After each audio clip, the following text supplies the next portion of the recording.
زمانی سریانی لقێکە لە زمانی ئارامی یەکەمین نیشانەکانی دەرکەوتنیشی بۆ سەرەتای سەدەی یەکەمینی زاین لە شاری دێرینی ڕووهای باکووری کوردستان دەگەڕێتەوە کە یۆنانیەکان بە ئێدێسا ناویان هێناوە، بەڵام هەندێک سەرچاوەی مێژوویی ئەم زمانە دەگەڕێنەوە بۆ پێش لەدایکبوونی مەسیح.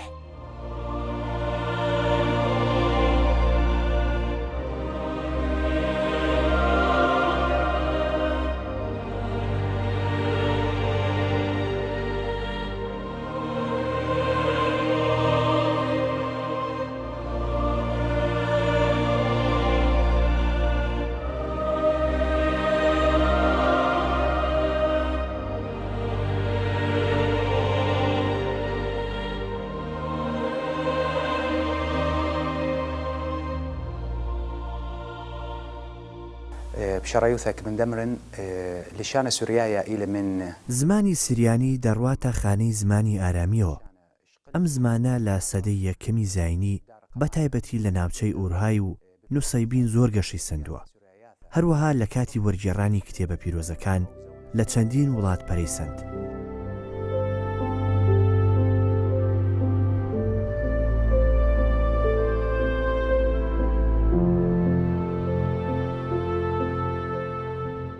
لە دوای سەدەی سێمی زاین هەر لە شاری ڕۆهاو لەلایەن کڵێسای ئێدێسا سوود لە زمانی سریانی وەکو زمانی نزا و پاڕانەوە وەرگیراوە، بەمەش سیمایەکی ئاینی وەرگرتووە.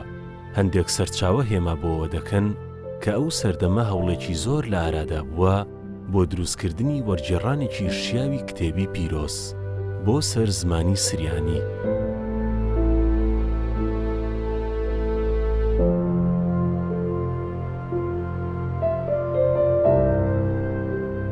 زمانی سریانی بە داینەمۆی سەرەکی ئاینی مەسیحی و فەرهەنگی کڵێسای ئەرسەدۆکسی سریانی هەژمار دەکرێت. بێدلیشانە دیدەن ئەخنی خەلیشانە ئەتیقە حێرێ ئەتیقە لێ قەمم شیحە. زمانی سریانی زۆر کۆنە و مێژوەکەی دەگەڕێتەوە بۆ 1200 ساڵ پێش لەدایکبوونی حەزرەتی مەسیح. دوای ئەوەی کە ئێمە لە سەدەی پێنجەمی زاین هاتینە وڵاتی میزۆپۆتامیا، ئێمەیان بە سوورایی ناوزەت کرد. ئەوساکە سەردەمی پاشایەتی کوروش یان سوروشی فارسی بووە. بەشێک لە مێژوونووسان پێیان وایە ئێمە پەیڕەوانی ئەو بووبین، بۆیەشە ئەم ناوەیان لێناوین، بەڵام لە ڕاستیدا ئێمە هیچ پەیوەندیەکمان بەم پاشایەوە نییە.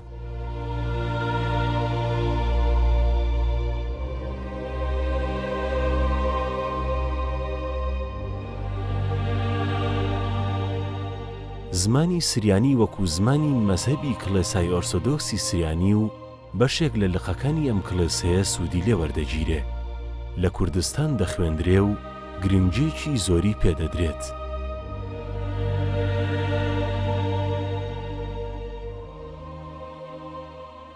دەتوانم بڵێم لە خولی چوارەمی پەرلەمان دوو دەستکەوتی گەورەمان هەبوو بۆ بەرژەوەندی زمانەکان بەعام و بەتایبەت زمانی سریانی. دوو هەنگاوی جدی هەبوو. هەنگاوی یەکەم یان دەستکەوتی یەکەم بە یاساکردنی زمانە فەرمیەکان لە هەرێمی کوردستان، ئەوەش ژمارە 6 بوو لە ساڵی 2014 کە ئەترافی کرد کە زمانی سریانی زمانێکی فەرمیە، هەروە ئەترافی کرد کە هەر ناوچەیەک یان وەحدەیەکی ئیداری کە زۆربەی دانیشتوانی لە پێکهاتەی کلد و ئاشورینە دەتوانن زمانی سریانی لە پاڵ زمانی کوردی وەک زمانی فەرمی خۆیان بەکاربێنن لە وەحدەی ئیداری بۆ ئاخافتن، بۆ کارگێری ئیداری، بۆ خوێندن. ئێستاش وەک نمونە لە عنکاوە دەبینن هەموو لەوحاتی ئیداری دەستگا حکومیان، لەوحاتی ئەلاناتیان، لەوحاتی دوکانەکان هەمویان بە زمانی سریانی نووسراون. ئەوە هەنگاوی یەکەم بوو. هەنگاوی دووەم بوو، ئەوەش بە دەستکەوتێکی گەورە بوو، تەشریعکردنی یاسای زمانی، یاسای ژمارە 5، یاسای مافی پێکهاتەکان. ئەوەش کە پێمان کرا تەشریع بکەین کە مافی خۆمانە بەشی زمانی سریانیمان هەبی لە زانکۆکانی هەرێم. سیوێکی 8 2016 فەرمانی وەزاری دەرچوو بوو، دوایە 1 2016 فەرمانی زانکۆیش دەرچوو و دەستمان پێکرد بە نۆژەنکردنەوەی بەشەکە. یەکەم سەرۆک بەش مامۆستا کەوتەر نەجیب بوو کە ئەو زۆر پێوەماندی بوو بەڕاستی. دواتر دەستمان پێکرد بە وەرگرتنی قوتابی. یەکەم ساڵ 20 قوتابی دە قوتابی لە ئەنکاوە بوون و دە قوتابی لە دهۆک هاتبوون بۆ بەشەکە. دواتر ئیشمان کرد بۆ کۆنفرانسێک، یەکەم کۆنفرانسی نیودەوڵەتی بەشی زمانی سریانی. چەندین مامۆستای پسپۆر هاتن لە چەندین وڵاتی، هەندێکیان لە ئەڵمانیا، لە بریتانیا، لە ئەمریکا، برێن لە تورکیا، نزیکی تقریبا 13 وڵات بوون.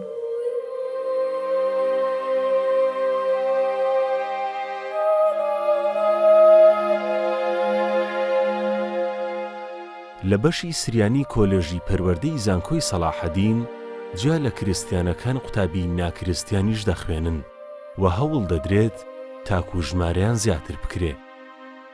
و ئەم ساڵ دەستمان پێکرد بە وەرگرتنی قوتابی. ئێستا دوو مەرحەلەمان هەیە، مەرحەلەی 1 و 2 و 3 قوتابیمان هەیە کوردن. بەڕاستی زۆر بە حەز و بە دڵخۆشی هاتن بۆ بەشەکە و حەزیان لێیە ئەو زمانە فێر بن.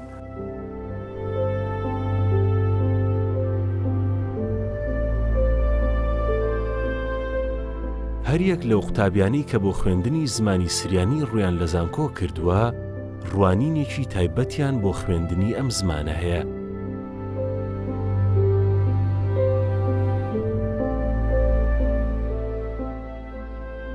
تەڵەبەی کولێژی زمانی سریانیمە بەشی دووەمم. ئێمە وەک زمانمان وەک دەزانن کە زمانێکی گەڵک کۆنە و لە زمانەکانی ئەساسی ئەو دنیاە بوو، وەک زمانی ئارامی و ئەو شتانەیمە. ئێمە زۆر چالاکیمان هەیە لەو بەشە، جگە لە چالاکیەکانی خوێندن، هەیتمان چالاکی وەرزشی، گەشتی، یعنی وەکو پێدەڵێن سەفرە عەلمیە زۆرمان هەیە و تەنها مەسیحی نینە ئێمە لێرە. وەکو دیارە سریانی دەڵێن تەنهای مەسیحیەکان، بەست ئێمە تەڵەبەی جیاجیامان هەیە، هەیتمان تەڵەبەی کورد ئی لێرە، هەیتمان تەڵەبەی دهۆک، تەڵەبەی هەولێر ئی عنکاوە. أنا أمل ديت السنة الأخرى هدف ديدني جديدي من هیوایەتم بوو کە زمانی سریانی بخوێنم. پاشکردنەوەی بەشی زمانی سریانی لە کۆلێژی پەروەردەی زانکۆی سەلاحەدین ئەم هیوایەتم هاتە دی و ئێستاش لەم بەشەدا خەریکی خوێندنم. ئێمە 7 قوتابی ناوچەی نەهلەین کە ڕوومان کردووەتە ئەم بەشە بە مەبەستی خوێندنی زمانی سریانی. خڵمی ئێوە قەت بێنیم من سروثی و خەخڵمە. خەونی منداڵیم خوێندنی زمانی سریانی بوو. خۆشحاڵم کە ئێستا لێرە دەخوێنم و سوودمەند بوومە لەو مادانەی کە لەلایەن مامۆستای شارەزا و بەتوانە دەگوترێنەوە، بۆ ئەوەی ئێمەش لە داهاتوو بتوانین ببین بە مامۆستا و ئەو زمانە فێری قوتابی قۆناغە جیاکان بکەین.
بڕیارە سوود لە قوتابیانی بەشی سریانی زانکۆ وەربگیرێت لە پێگەیاندنی قوتابیانی سەرەتایی و ناوەندی و دواناوەندی قوتابخانەکان بۆ ئەوەی پەرەی زیاتر بە پرۆسەی خوێندنی زمانی سریانی لە هەرێمی کوردستان بدرێت.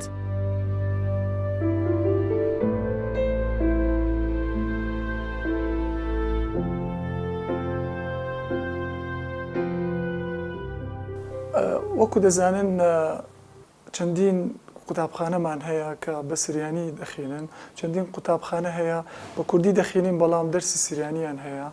بۆ پێویستمان زانی کە بەشێک بکرێتەوە کە مامۆستای پسپۆر بە تایبەتی بۆ دوانەوەندی بۆیە لژنەیەک دروست کرا بۆ پێمان دەگوت لژنەی پێنجینە لە 5 مامۆستای پسپۆر تاکو وا بە دواکردنەوەی بەشی سریانی بن ئەوجا مفاتەحەی زانکۆی سەلاحەدین کرا بۆکردنەوەی ئەم بەشە و سوپاسیان دەکەین کە بەدڵ فراوانی ئەو پرۆژە وەریانگرت.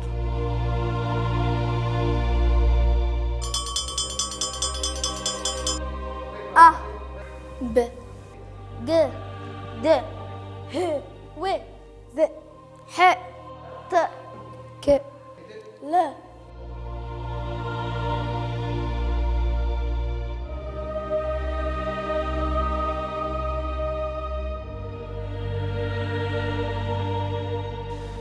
بێگومان قوتابخانەی ئەربەئیلۆی سریانی لە ساڵی 1994 دامەزراوە وەکو یەکەم قوتابخانەی سریانی کە بە زمانی دایک دەخوێنن لە هەرێمی کوردستان ئەویش لە پاش ڕاپەڕینی ساڵی 1991 وەکو مافێکی خۆمان زانیمان کە منداڵەکانمان بە زمانی دایک بخوێنن.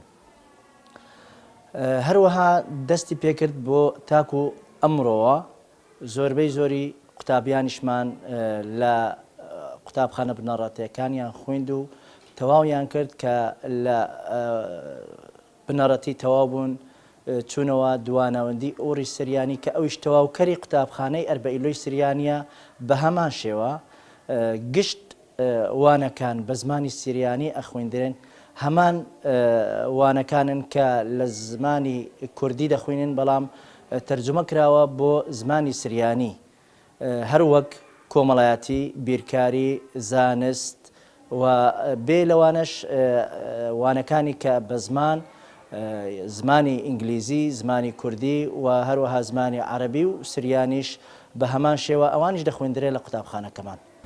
بێگومان خوێندنی سریانی لە قوتابخانەکانی کە سەر بە حکومەتن بە دەوڵەتن بۆ یەکەمین جارە لە مێژووی گەلی کلدانی سریانی ئاشووری و ئەمە هەنگاوێکی زۆر سەرکەوتوو بوو و بەڕاستی جێگای شانازیە لە بۆ هەموو ئەوانەی کە یارمەتی دەربوون بۆ سەرکەوتنی ئەم ئیشە و پێشکەوتنی.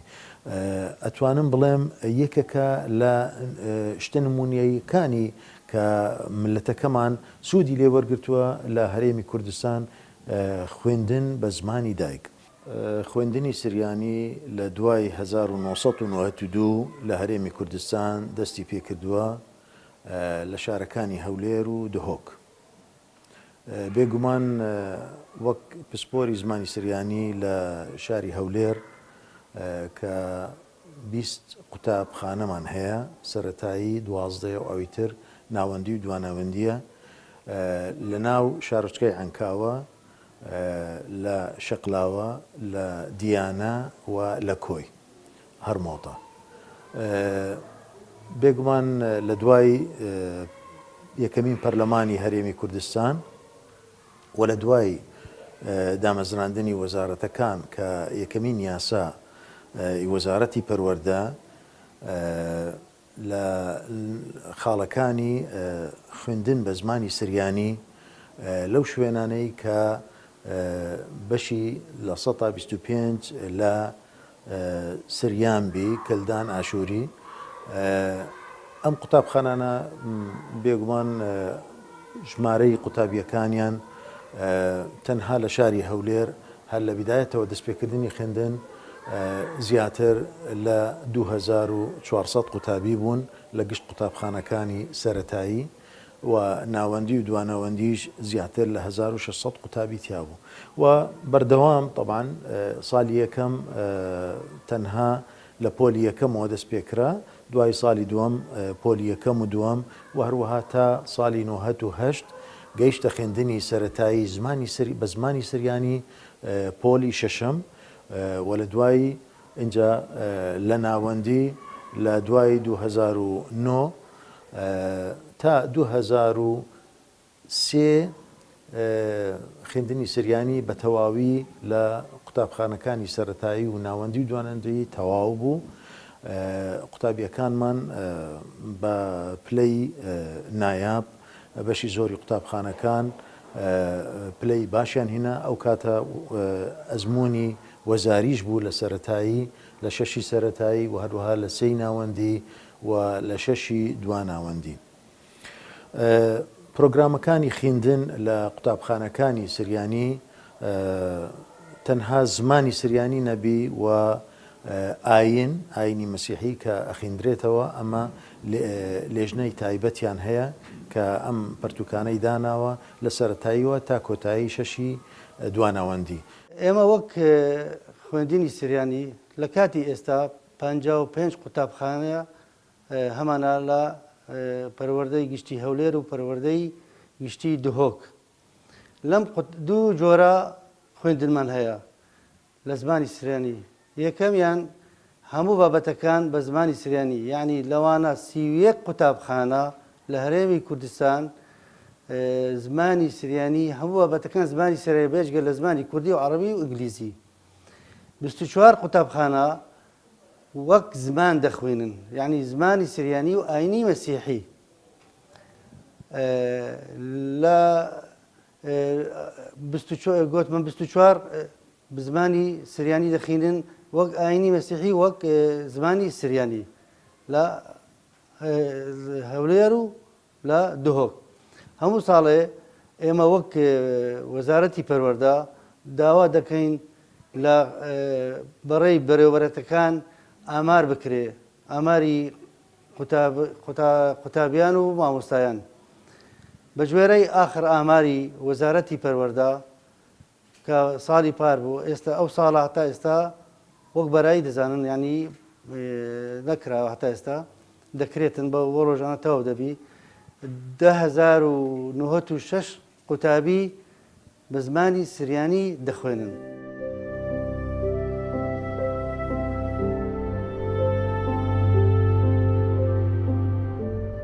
ئەو قوتابیانەی لێرە دەخوێنن لە قوتابخانەکاندا وانە بڵێنەوە بۆ قوتابیانی خۆناغەکانی سەرەتایی و ئامادەی و دواناوەندی.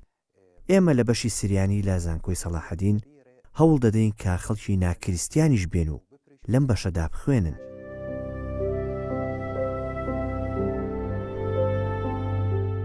سلام لوخن شمان حبي وقبل خلوخن بشينا من برس قالت سلام من أربل عنك.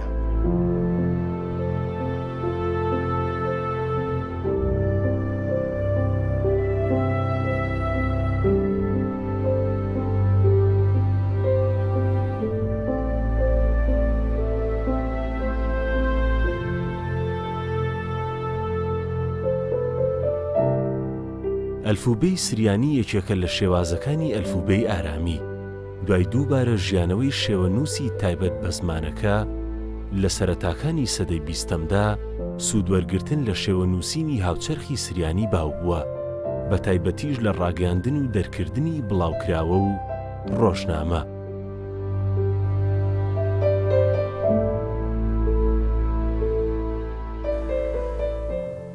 دەربارەی ڕاگەیاندن بە زمانی سریانی لەو ڕۆژانە زۆر بەڵاوە نەبووە، لەبەر زۆر لەهجەی سریانێمان هەیە، سریانی کلدانی ئاشۆریە. تا ئێستا نازانین بە چ زمانێک بزەبت یان بە چ ئاکسنتێک بزەبت ڕاگەیاندن بخەینە ڕوو بە سریانی یان بە ئاشۆری یان بە کلدانی.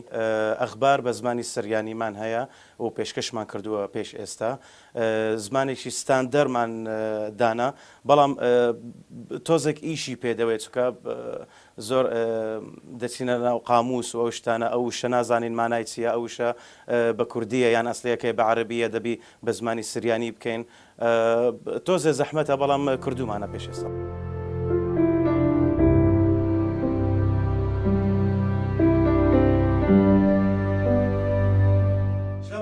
شمان حبي وين قبل خلوخنا بشينا من برس قالت سلام من أربل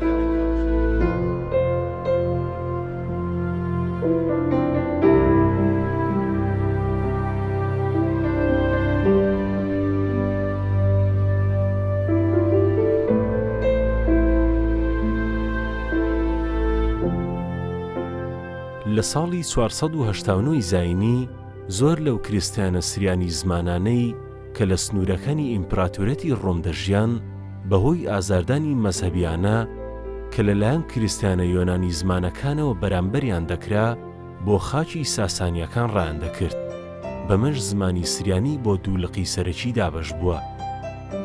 زاراوەی ڕۆژاوایی کە لەلایەن کڵەسەی ئەرسەدۆکسی سریانی لە نێوان دوو ڕووبارەکانیان میزۆپۆتامیا سوودی لێ وەردەگیرێ. زاراوەی ڕۆژهەڵاتیش کە لەلایەن کڵەسەی ڕۆژهەڵات و لە سەردەمی ساسانیەکانەوە بەکارهێنراوە.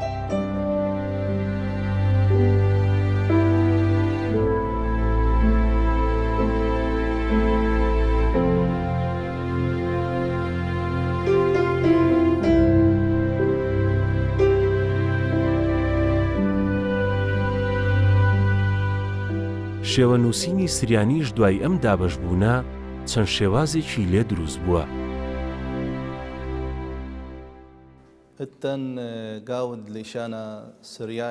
لە زمانی سریانیدا بۆ نووسین ئێمە چوار زۆر و شێوەنووسینمان هەیە. شێوەنووسینی ئێوەنگالایە کە لە سەدەی شەشی زاینی پێی نووسراوە. دواتر شێوەنووسینی دیکە دەرچوو کە بە مەعروایە یان ڕۆژئاوایی ناسراوە کە تا سەدەی هەشتی زاینی هەر بەم شێوەیە دایانووسی. جۆرێکی دیکەشەیە کە پێی دەگوترێ مەزنحایە یان شێوەنووسینی ڕۆژهەڵاتی. جۆرێکی دیکە شێوەنووسینی ئارامیە کە بۆ نووسینی زمانی سریانی کەڵکی لێوەردەگرین. زۆر ئارەزوو دەکەم ئەم شێوازە بڵاو ببێتەوە، بۆیەشە لە زۆر پێشانگا بەشدار دەبم تا ئەو شێوازە نووسینە باشتر بناسرێت. هەروەها هەوڵ دەدەین بۆ ئەوەی کە منداڵانیش پەلچێژ بکرێن بۆ نووسینی ئەم شێوازە و لە داهاتوودا ببنە خۆشنووس. ئەو کەسانەی کە لە کۆنکاری نووسینی کتێب و خۆشنووسیان بۆ زمانی سریانی دەکرد ئێستا زۆر کەم ماون، لەوانەیە 5 تا 6 خۆشنووسێک مابن. بۆیە هەوڵ دەدەین چالاکی و پێشانگای زیاترمانە بێت بۆ ناساندنی هونەری خۆشنووسی، بەو ئومێدەی کە لە داهاتوودا ژمارەی خۆشنووسەکانمان زیاد ببن.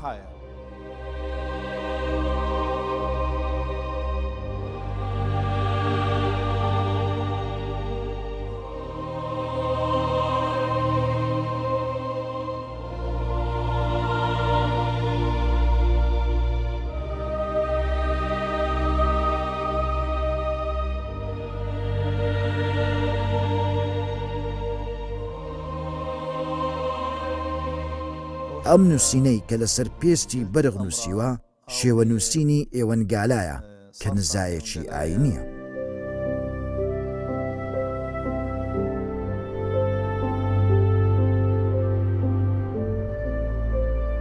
سریانی لە سەدەکانی چوارەم تا هەشتەمی زاینی یەکێک لە زمانە گرنگ و وێژەیەکانی ڕۆژهەڵاتی ناوەڕاست بووە و بەشێکی زۆری بەرهەمە ئەدەبیەکانی ئەو سەردەمانە بەم زمانە نووسراون بە شێوەیە کە لە سەدانەوەدی بەرهەمە وێژەیەکانی زمانی ئارامی پێک دێنێت.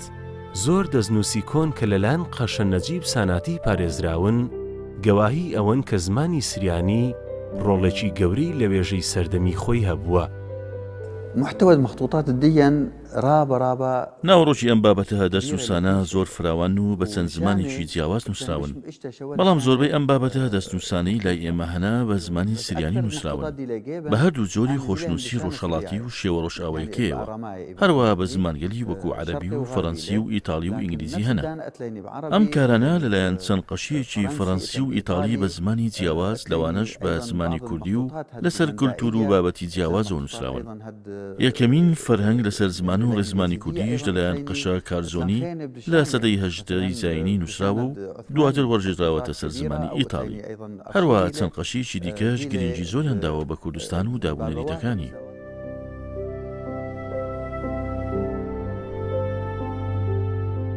زمانی سریانی کاریگەریەکی گەورەشی لەسەر زمانی عەرەبی دروست کردووە و لە لقەسەرەکیەکانی زمانی ئارامی ناوەڕاستە و هەر بۆ یەکێکە لە زمانە سامی و زمانە ئەفریقی ئاساییەکان.